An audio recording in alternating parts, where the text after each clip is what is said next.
اگر فاتحہ نہ پڑھی اور رکوع میں شامل ہو گیا تو رکعت رہ گئی؟ بالکل رہ گئی جی. یوٹیوب پہ آپ لکھیں رکوع میں رکعت مل جاتی ہے، میرا کلپ کھل جائے گا.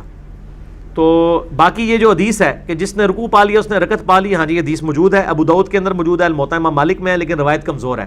اگر یہ روایت اتنی سیدھی ہوتی تو ہم یہ معاملات مطلب اس کو ایکسیپٹ کر لیتے. یہ روایت بڑی کمزور ہے.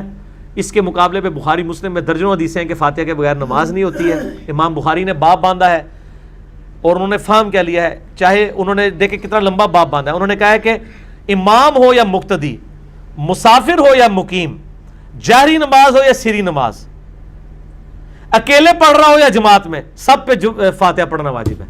ان دسو یہ کس طرح وڑ سکتا ہے کوئی کہ انہوں نے ہر کیس کور کر دیتا ہے. اور الحمدللہ ائمہ اہل سنت میں سے 3 امام تو فاتحہ کے مطلقاً قائل ہیں، امام مالک، امام شافعی، امام احمد بن حنبل. امام مالک صرف یہ کہتے ہیں کہ جہری میں امام کا سن لیا جائے، لیکن احمد بن حنبل اور امام شافعی کا موقف یہ ہے کہ جہری میں بھی پڑھیں گے اور وہ سختوں میں پڑھا جائے گا، جو میرا کلپ بھی مسئلہ 84 ریکارڈڈ ہے. میں امام شافعی اور امام احمد بن حنبل کے ساتھ ہوں. جب سکتے کی سنت موجود ہے اس کو جاری کریں.